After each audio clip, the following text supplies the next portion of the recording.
A seemingly perfect marriage, yet an unexpected discovery, opens a door to a world of lies and betrayal. What did he find in the trash? A positive pregnancy test, but is that really all? Will he have the courage to face the brutal truth his wife has been hiding for months? Everything will change in that moment. But what will happen when the truth finally comes out? Before continuing the story, tell me which city you're watching from. I want to know how far this video has come. Don't forget to like and subscribe to the channel so I can send you exciting stories like this every day. The pregnancy test wasn't mine. That much was obvious. I found it shoved in the trash can of our master bathroom, hidden beneath a crumpled pile of tissues in an empty shampoo bottle. Positive. 2 solid pink lines, clear as day. My hands froze when I pulled it out, and for a second I just stared at it, trying to wrap my head around the fact that my wife, Rachel, hadn't said a damn word to me. We weren't trying for a baby. In fact, she'd been dodging any kind of intimacy with me for months. Headaches, late nights at work, her need for space, every excuse in the book. But suddenly, there it was. Proof. Not just of a pregnancy, but of something much, much darker. My mind raced as I stood there, holding the test with the kind of fury and disbelief that makes your chest tighten until you can't breathe.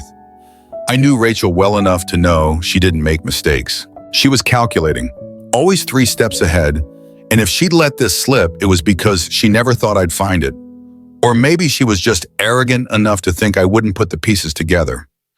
I didn't confront her right away. That would have been too easy. No, I needed to be smart about this. Rachel was a master manipulator, and if I came at her with nothing but suspicions, she'd twist it all around until I was the one apologizing by the end of it. I wasn't giving her that satisfaction. Instead, I put the test back exactly where I found it, taking care to rearrange the trash so it looked untouched. Then I walked out of that bathroom like nothing had happened, even though my entire world had just flipped upside down. My hands were still shaking when I sat down at the kitchen table, pretending to scroll through my phone as I listened for her footsteps upstairs.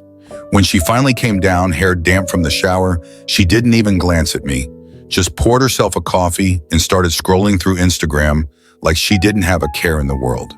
Couldn't believe it. She had the audacity to act like everything was normal. Like I didn't just stumble across the most damning evidence of her betrayal. I wanted to scream, to throw the mug of coffee right out of her smug, oblivious hands and demand answers. But I didn't. Not yet.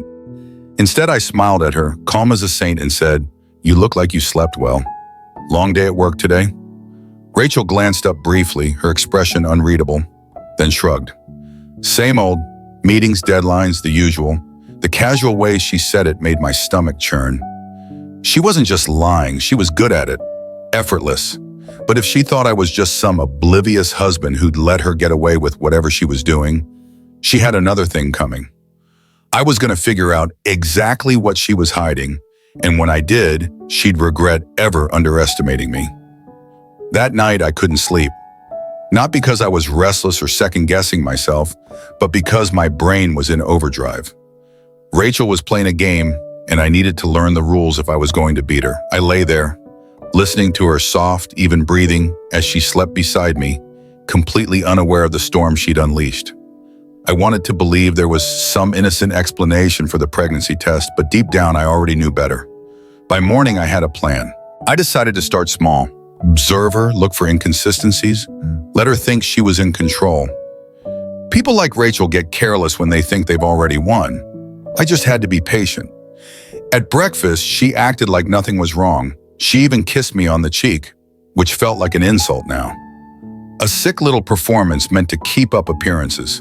I played my part too, smiling and laughing at her jokes, but all the while I was watching her every move.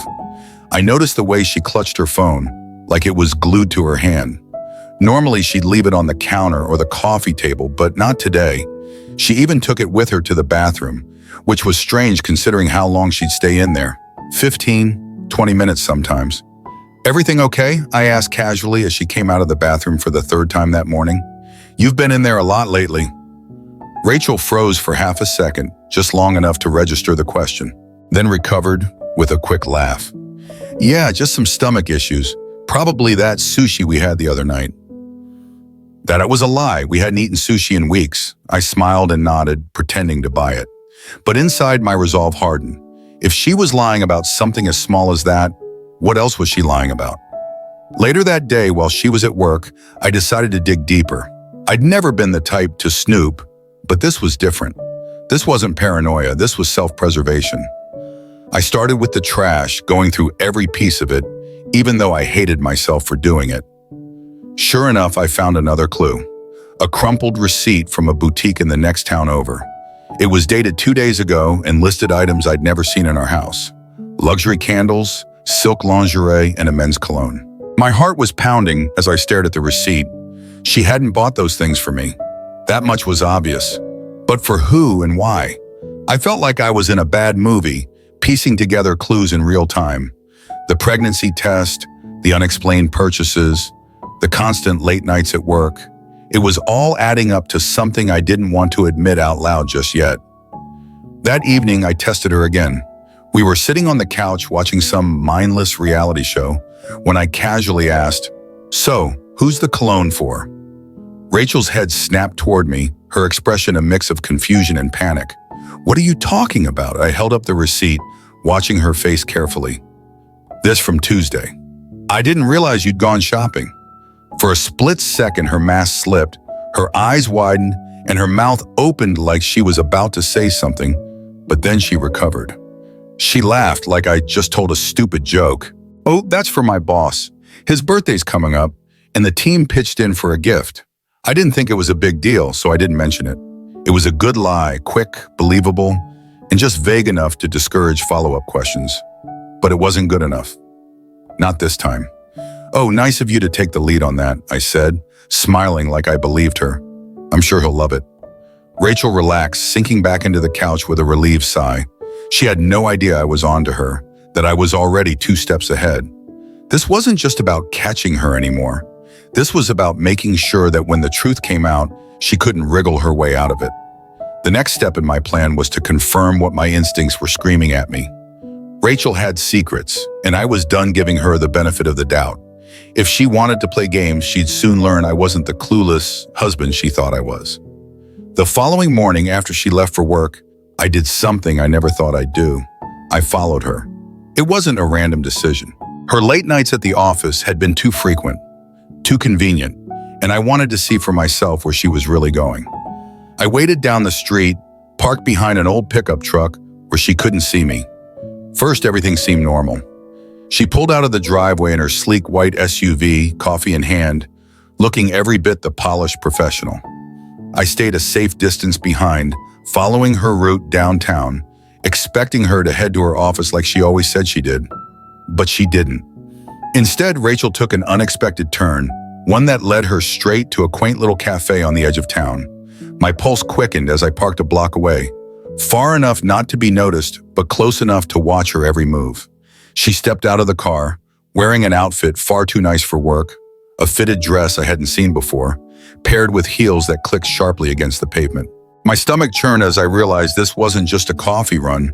She walked into the cafe like she owned the place, and within minutes a man joined her. He was tall, dressed in business casual, with the kind of easy confidence that made my blood boil. They sat together at a corner table, leaning in close, talking and laughing like they didn't have a care in the world. Her face lit up in a way I hadn't seen in months. I gripped the steering wheel so tightly my knuckles turned white. Part of me wanted to storm in there, flip the table and demand answers, but I held back. Losing my cool now wouldn't get me the proof I needed. Instead, I took out my phone and snapped a few photos, my hands shaking as I zoomed in to capture their cozy little rendezvous. They stayed there for over an hour, sipping lattes and sharing what looked like a pastry. When they finally left, I kept my distance, following as they walked back to their cars. The man reached out, brushing a strand of hair from Rachel's face before leaning in to kiss her cheek. She didn't pull away. If anything, she lingered, smiling up at him like he was the center of her universe. I felt sick, furious, but most of all, I felt betrayed in a way I hadn't thought possible. Watching her with him, so carefree and intimate, was like a punch to the gut. But instead of letting the anger consume me, I forced myself to stay focused. This wasn't over, not by a long shot. I drove home in silence, my mind racing with questions. Who was he? How long had this been going on? And how much longer did she think she could keep me in the dark? I didn't have all the answers yet, but I knew one thing for sure: Rachel had underestimated me. And when the time came, I'd make damn sure she regretted it. When Rachel came home that evening, she was all smiles, carrying takeout bags like the picture of a loving wife who wanted to surprise her husband. It was almost laughable. She set the bags on the kitchen counter and kissed me on the cheek like she didn't just spend her morning giggling over pastries with her mystery man. "I got your favorite," she chirped, pulling out boxes of barbecue ribs and mac and cheese. "Figured we could have a nice dinner together." "You've been working so hard lately," I forced a smile, keeping my tone light. "That's thoughtful of you. Thanks, Mal." The way her eyes sparkled with self-satisfaction made my stomach turn. She thought she had me fooled, that I'd eat her ribs and smile like the devoted husband while she played house.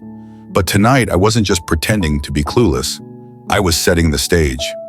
Over dinner, I watched her closely, the way she overcompensated with small talk, throwing out questions about my day and joking about her boss's incompetence. She was putting on a show, likely to cover up the guilt she wasn't ready to admit. I matched her energy, laughing along and even sharing a story about an annoying coworker. The more relaxed she became, the more confident I felt about my next move. After we finished eating, I cleared the plates while she leaned against the counter, scrolling through her phone. I casually wiped my hands on a dish towel and asked, "So, how's the office these days? You seem busier than ever." She didn't even look up. "Oh, you know how it is. Same old grind, deadlines, client meetings, the usual. Must be tough juggling everything. I mean, late nights, early mornings. It's impressive." My voice was steady, my face carefully neutral. That got her attention. She glanced up, her smile faltering just slightly. "It's not that bad. Besides, I'm doing it for us, right? Building our future, right?" I said, nodding. "Like this morning, you had that coffee meeting, didn't you?"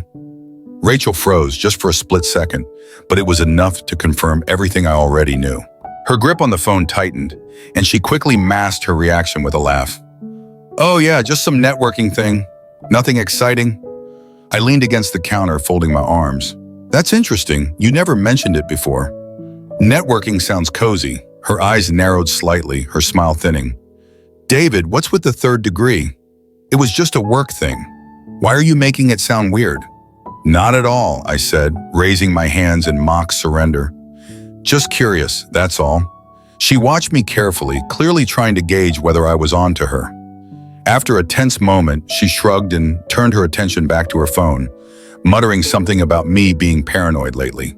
But I wasn't paranoid, I was methodical. That night, after Rachel went to bed, I stayed up reviewing the photos I'd taken earlier.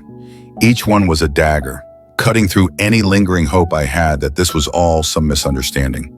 Her smiles, the way she leaned in close to him, the kiss, it was all there in detail. She had no idea I was building my case, piece by piece, ensuring there'd be no escape when the truth finally came out. I didn't sleep that night, not because I was consumed by anger, but because I was planning my next move. Rachel had spent months crafting her web of lies, but she didn't realize I was about to burn it all down. She thought she was untouchable. She thought she was smarter than me. That would be her biggest mistake. The next day, I decided it was time to step up my game. Watching and waiting had served its purpose, but now I needed answers. Real answers. I wasn't going to sit back and let Rachel control the narrative anymore. It was time to dig deeper, and for that I needed leverage. While she was at work, I installed a small tracking app on her laptop. Rachel wasn't exactly tech-savvy, and her passwords were laughably predictable. Within minutes, I had access to her email and calendar. I wasn't proud of what I was doing, but pride didn't matter anymore. The truth did. Her email inbox was revealing, to say the least. Among the usual work correspondence were messages from someone named James R. The emails weren't explicit, but they didn't have to be. Their playful tone, inside jokes, and frequent meeting arrangements told me everything I needed to know. James wasn't just a colleague or a casual friend. He was the guy, the man from the cafe. Then there was her calendar. It was meticulously organized, filled with work meetings, project deadlines, and personal events. One entry in particular caught my eye, Friday 3 p.m. Dr. Carlson, prenatal checkup. My heart stopped. Prenatal checkup. She hadn't just lied about being pregnant. She was actively managing her pregnancy behind my back. The betrayal hit me like a freight train, but instead of letting the rage consume me, I focused on the opportunity it presented. This was my smoking gun, the one thing she couldn't twist or deny. But I wasn't ready to confront her just yet, not until I could bring everything down in one devastating blow. Later that day, I followed up on the next piece of the puzzle, James. His email signature listed his company and title. So I did some digging. It didn't take long to find his LinkedIn profile. A senior consultant at a high-end firm. Married. 2 kids. Perfect. That detail was a gift. It meant I wasn't just dealing with Rachel's lies anymore. James had something to lose too. If this man thought he could waltz into my life, destroy my marriage, and walk away unscathed, he was about to learn just how wrong he was. By the time Rachel got home that evening, I'd already begun laying the groundwork for my revenge. She walked through the door, exhausted and distracted, her heels clicking against the hardwood floor as she tossed her bag onto the counter. "Hey," she said absent-mindedly, rifling through the fridge for a bottle of water. "How was your day?" I smiled, keeping my tone casual. "Not bad. How about yours? Busy?" She hesitated, her head still buried in the fridge. "Yeah, the usual. Meetings all day. I'm wiped. Anything interesting come up?" I pressed, my voice steady. She straightened up, glancing at me briefly before shaking her head. "Nope, just the same old grind. Took everything I had not to laugh." The lies rolled off her tongue so easily, so effortlessly, that I almost admired her audacity. "Almost. Glad to hear it," I said, forcing a smile. "By the way, I was thinking of heading out Friday afternoon. Got some errands to run. That okay with you?" Rachel barely looked up. "Of course. Do whatever you need to." Perfect. She had no idea I'd seen her calendar, no idea I knew about her appointment or that I planned to be there. As I watched her settle onto the couch, scrolling through her phone like nothing had happened, I felt a strange sense of calm. Rachel thought she was untouchable, but she was wrong. So very wrong.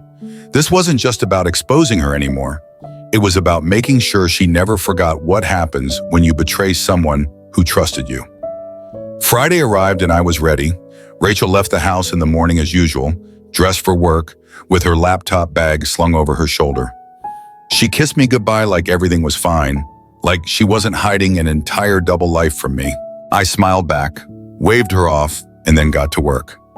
By 2:30, I was parked across the street from the clinic listed in her calendar. The building was small, unassuming, and tucked between a pharmacy and a dental office. I didn't know exactly what I was expecting to find, but my gut told me this was the moment everything would unravel. I waited in the car, eyes glued to the entrance. A steady stream of women came and went, some alone, others with partners or friends. Then, at precisely 2:58, Rachel's white SUV pulled into the lot. She stepped out, looking around nervously, like she knew she was doing something she shouldn't. And then I saw him. James. He was already standing by the entrance, wearing a pressed shirt and slacks. Holding a takeout cup of coffee like this was just another casual Friday. Rachel spotted him immediately, her face lighting up in a way that made my stomach churn. She walked up to him and they embraced. Not a casual hug, but a lingering one, the kind that spoke volumes about what they were to each other. I clenched the steering wheel, forcing myself to stay calm. This was it, proof. Watching them walk into the clinic together was like a nail in the coffin. They were in this together and they thought they were untouchable, but they weren't. Once they were inside, I followed. I didn't walk through the main entrance. I wasn't ready to confront them just yet. Instead, I went around the side of the building, looking for another way in. A delivery door was propped open near the back, likely for staff, and I slipped inside unnoticed. The hallway was quiet, lined with generic office doors and bland medical posters. I could hear faint voices coming from down the hall, and I followed the sound until I reached a partially open door. Peering inside, I saw them sitting side by side talking with a doctor. Rachel was smiling, her hand resting on her stomach as the doctor flipped through a chart. James looked every bit the proud partner. Nodding along and asking questions like this was the happiest moment of his life. My blood boiled. I wanted to barge in, to expose them right then and there, but I held back. This wasn't the place or the time. Not yet. Instead, I pulled out my phone and started recording. Every word, every gesture, every smile, it was all on tape now. Evidence, unshakable, undeniable evidence. I left the clinic before they even noticed me, my heart pounding with adrenaline and fury. Back in my car, I reviewed the footage, each second fueling the fire inside me. This wasn't just about betrayal anymore. This was about humiliation, about destroying the little fantasy world they'd built behind my back. By the time I got home, I had a plan. Rachel was going to pay for what she'd done, not just to me, but to herself. And James? He wouldn't walk away unscathed either. I wasn't just going to confront them. I was going to burn their entire charade to the ground. The weekend rolled in like a quiet storm, the kind that everyone feels but no one can predict. Rachel acted as if everything was normal, smiling, chatting, even suggesting we go out for dinner Saturday night. I played along, the perfect picture of a doting husband, but inside I was building something she wouldn't see coming. My plan was set, and the first step would come at dinner. She picked a swanky Italian restaurant downtown, the kind with candlelit tables and overpriced wine. She wore a deep red dress I hadn't seen before, paired with heels that matched the shade perfectly. She looked stunning, which only made the anger simmering beneath my calm exterior even hotter. She was playing her role, acting like the wife she hadn't been for months, and I let her, for now. We were halfway through the meal, her fork twirling strands of linguine, when I struck. "You know," I said, swirling the wine in my glass, "I've been thinking a lot about our future." Rachel looked up, her smile faltering for a brief moment before she recovered. "Oh, what brought that on?" I leaned back in my chair, keeping my tone casual. "I don't know. Lately you've seemed distracted, like something's been on your mind. I figured maybe it was time we talked about it." She blinked, caught off guard. "Distracted? What are you talking about?" "I've just been busy with work. You know that." "Work?" I repeated, nodding thoughtfully. "Right. And all those late nights at the office, the networking meetings, the trips out of town. That's all just work." "Huh." Her grip on the fork tightened, her knuckles turning white.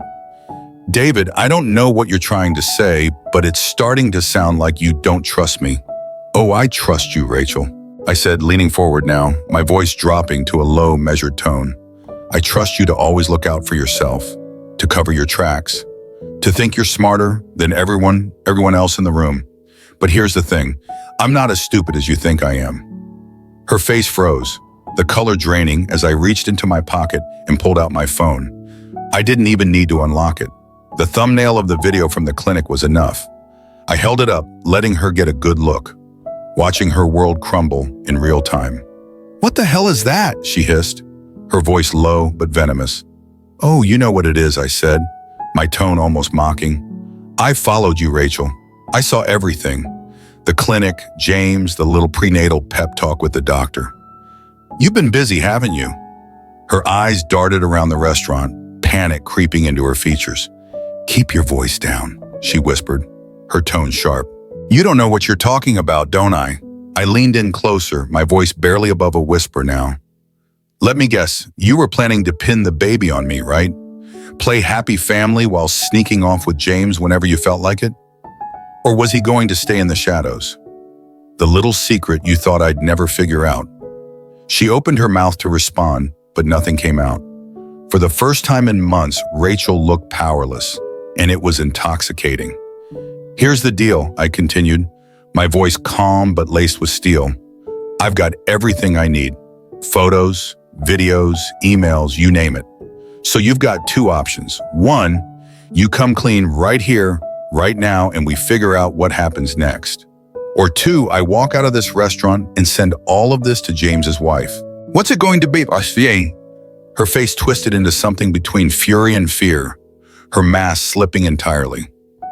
For the first time, the real Rachel was on display.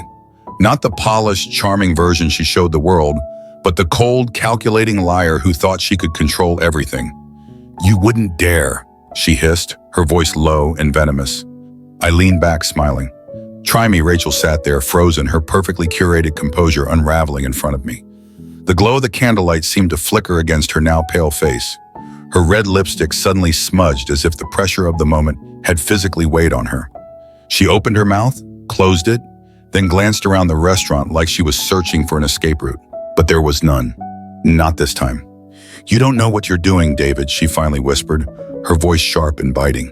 "This is my life. You can't just," but with enough steel to cut through her excuses. "Funny, I thought it was our life, Rachel. But clearly you have been building something else on the side. Don't you think it's time I got to know the full story?" She narrowed her eyes, her hands trembling slightly as she placed her fork down. "Fine," she said through gritted teeth. "You want the truth? Here it is. Yes, I've been seeing James, but it's not what you think." I laughed loud enough to draw a glance from a nearby table. "Not what I think. You're joking, right? Rachel, I followed you to the clinic. I saw you with him. You're having his child. For God's sake. What part of that am I misunderstanding?"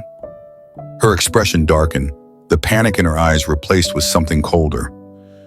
"You don't get it. James, he's different. He understands me in ways you never could. You've been so boring, David. So predictable. I needed more." There it was, the knife in the chest. She didn't even bother trying to deny it. In fact, she looked almost defiant, like she wanted to hurt me, like my pain was her victory. The realization hit me harder than I expected. She wasn't just lying to protect herself. She wanted to punish me for daring to catch her. I sat back, nodding slowly as her words sank in. "Boring?" I repeated, my voice low. "Predictable. Is that what this was about? You got tired of the man who supported you, who built a life with you, and decided to go play house with someone else? All because you were bored. You're twisting this." She snapped, her voice rising despite her earlier attempt to keep things quiet. "I needed something different, something exciting. And don't act like you're some perfect saint. You've been distant, wrapped up in your own little world for months." I let her words hang in the air for a moment, then leaned forward, locking eyes with her. "You want to talk about being distant? How about you shutting me out for months, lying to my face, and plotting to make me raise another man's child? Is that exciting enough for you?" Her face flushed red with anger, but she didn't respond. She couldn't. There was no defense for what she'd done, and we both knew it. I pulled my phone out again, tapping the screen to bring up the recording from the clinic. "You see this," I said, holding it up. "This is my insurance policy.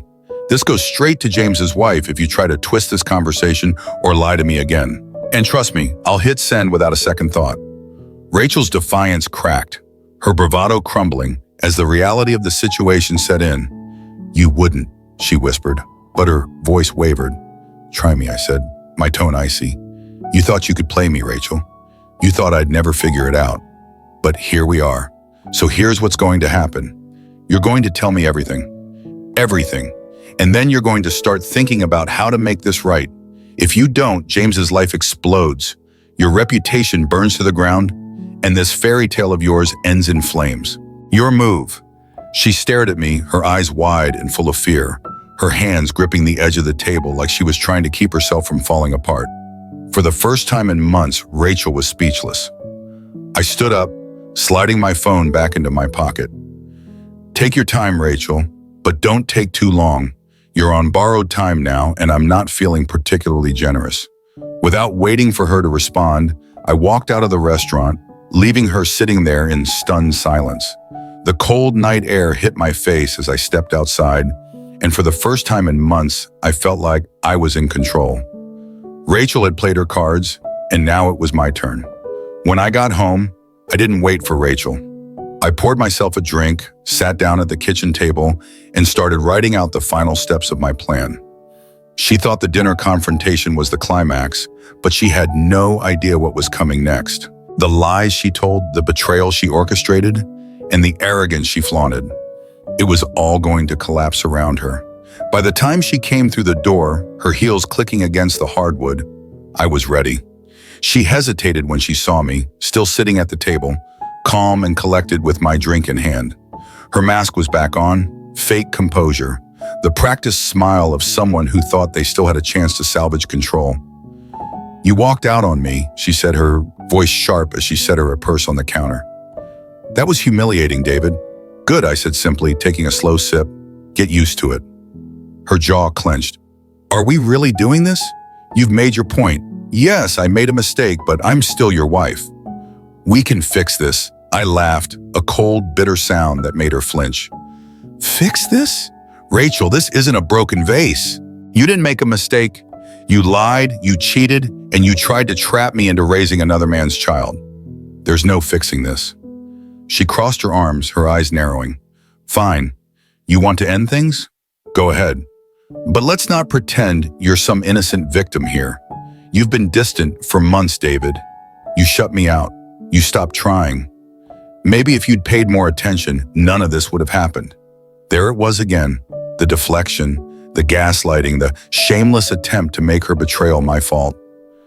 But I didn't take the bait. I stood up, towering over her, and met her glare head on. Funny you say that, I said, my voice dangerously calm, because I've been paying plenty of attention, like when you skipped out of work to meet James, or when you bought him that cologne and called it a team gift, or, my favorite, when you walked into that clinic together for your prenatal appointment. Yeah, Rachel, I've been paying attention. Her face turned pale, and for the first time, I saw real fear in her eyes. She opened her mouth to argue, but I cut her off. You know, I wasn't planning to get messy, I continued, pacing slowly around the kitchen. I thought maybe I'd just leave, let you deal with the fallout on your own. But then I thought, no, that's too easy. You don't get to walk away from this like nothing happened. What do you mean? She asked, her voice trembling now. I stopped pacing and pulled out my phone again, holding it up so she could see the screen. I've got everything, Rachel, the photos, the videos, the emails. And guess what? James's wife is one click away from seeing all of it. Her eyes widened in horror. David, no, you can't. Oh, I can, I interrupted, and I will, unless, of course, you want to make this easy for me. She stared at me, her hands trembling as she tried to maintain her composure. What do you want? She finally asked, her voice barely a whisper. First, I want the truth, I said, my tone sharp. All of it. No more lies, no more games.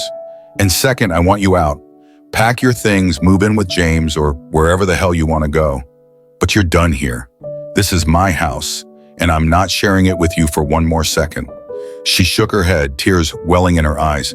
You're being unreasonable. We can work this out. Unreasonable, I snapped, my voice rising for the first time. You don't get to call me unreasonable. You lied, you cheated, and you tried to trap me in your mess. This is your doing, Rachel, not mine. So pack your things, or I send everything to James's wife. Your call. I thought she might fight back, but the fire in her eyes flickered and died. She knew she'd lost, without another word. She turned and walked upstairs, her footsteps heavy with defeat. I stayed in the kitchen, listening as she moved around the bedroom, packing her bags. It wasn't over yet, not by a long shot, but for the first time in months, I felt like I was finally ahead. Rachel had underestimated me, and now she was paying the price. And James? His reckoning was coming next. Rachel was gone by the next morning. She didn't say goodbye, didn't leave a note, just packed her bags and disappeared like a thief in the night. I watched her car pull out of the driveway from the upstairs window, a strange mix of anger and relief churning inside me. The house felt different without her, quieter, almost hollow. But that emptiness was better than the suffocating weight of her lies. Now it was James's turn. I'd spent the night drafting a carefully worded email to his wife, Olivia. I knew her name from his social media profile, a detail I'd filed away when I first started digging into him. She seemed like the picture-perfect suburban mom, smiling in every family photo, her kids hanging off her arms, their golden retriever always in the frame. She had no idea what her husband had been up to, but that was about to change. The email was simple but effective. I attached the photos in the video from the clinic, along with screenshots of James and Rachel's flirty emails. I didn't embellish or add commentary, just presented the facts. Let the evidence speak for itself. Before sending it, I took one last look at the folder of incriminating files. This wasn't just about revenge anymore. This was about justice. They'd built their little fantasy world on a foundation of lies, and it was time to tear it down. I hit send. The fallout was immediate. Within an hour, Olivia responded, her message a whirlwind of shock and gratitude. She hadn't seen it coming, she said, and thanked me for telling her the truth. I could almost hear the devastation in her words, the betrayal cutting her as deeply as it had cut me. But there was no sympathy left in me. Not for her, not for James, and certainly not for Rachel. Later that day, my phone buzzed with a number I didn't recognize. I answered, and sure enough, it was James. "What the hell do you think you're doing?" he barked, his voice laced with panic. "Cleaning up a mess," I replied coolly. "A mess you helped make. You had no right." "No right," I cut him off, my tone icy. "You slept with my wife, you lied to your own, and you think I don't have the right to call you out on it. Spare me." James was silent for a moment, probably trying to come up with some excuse, but I didn't give him the chance. "Let me make this very clear," I continued. "If you or Rachel try to come near me again, if you so much as send me a text, I'll take this public. I've got more than enough to ruin you completely, James. Your wife, your joy, your perfect little life, they'll all go up in flames. So unless you want that, stay out of my way. You're a real piece of work," he spat, but there was no fight left in his voice. "No, James," I said, my voice steady. "That's you. I'm just the guy who won't let you get away with it." I hung up before he could respond, a wave of satisfaction washing over me. James might have thought he could intimidate me, but he just learned the hard way that I wasn't the type to back down. That evening, I poured myself another drink and sat on the back porch, staring out at the yard I'd worked so hard to make my own. The anger was still there, simmering beneath the surface, but it felt different now. Controlled, directed, Rachel and James had tried to destroy me, but in the end, they'd only destroyed themselves. I knew there'd be more fallout in the days to come. Rachel might try to spin the story and James might attempt damage control, but it didn't matter. I had the upper hand now, and I wasn't letting go of it. For the first time in months, I felt free. The days that followed were a whirlwind of aftermath. Olivia, James's wife, sent me a final email, short, direct, and filled with raw emotion. She told me she was filing for divorce, thanking me again for exposing the truth. She didn't hold back either, saying she hoped Rachel and James got exactly what they deserved. As for Rachel, she tried reaching out once, sending a single pathetic text. "Can we talk?" I stared at the message for a long moment before deleting it. There was nothing left to say. Rachel had burned every bridge, and I wasn't about to rebuild it for her. Let her face the consequences. Let her run to James or whatever rock she'd crawl under next. She wasn't my problem anymore. The silence in the house felt different now, peaceful even. I began focusing on myself for the first time in years, rediscovering hobbies I'd long forgotten. I picked up my guitar again, started running in the mornings, and reconnected with old friends who had always wondered why I'd married someone like Rachel. The weight of her betrayal still lingered, but it no longer defined me. It was just a scar, a reminder of what I'd endured and what I'd overcome.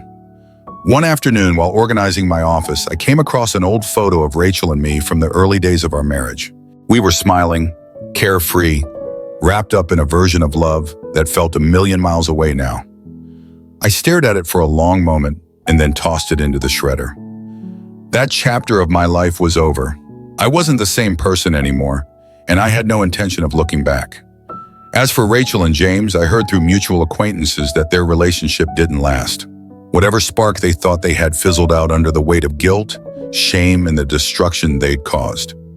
Rachel moved to a different city, and James's reputation at work took a hit after Olivia aired their dirty laundry. Poetic justice, if you ask me. If there's one thing I've learned from all of this, it's that betrayal doesn't just break you. It rebuilds you stronger and smarter than you were before. I wouldn't wish this experience on anyone, but in some strange way, I'm grateful for it. It forced me to see things clearly, to shed the dead weight, and to prioritize myself for once. To anyone reading this, wondering if they should stay in a toxic situation or fight for someone who doesn't value them, don't. Walk away, hold your head high, and let the people who betray you drown in their own mess. Because trust me, there's nothing more satisfying than watching them crumble while you rise. Through this story, we not only witness the cruelty of betrayal, but also the incredible strength of resilience and courage. Each of us may face challenges in life, emotional shocks that seem impossible to overcome, but what matters is that we never let ourselves fall. The story of the husband in this video serves as a reminder of the value of honesty, and trust in marriage, and also a lesson on how to rediscover ourselves after heartache. If you found this story inspiring and are looking for more engaging, emotional content and life lessons, don't forget to subscribe to our YouTube channel. Be part of a community that enjoys profound stories, captivating content, and valuable lessons. Thank you for watching, and be sure to turn on notifications so you never miss a video.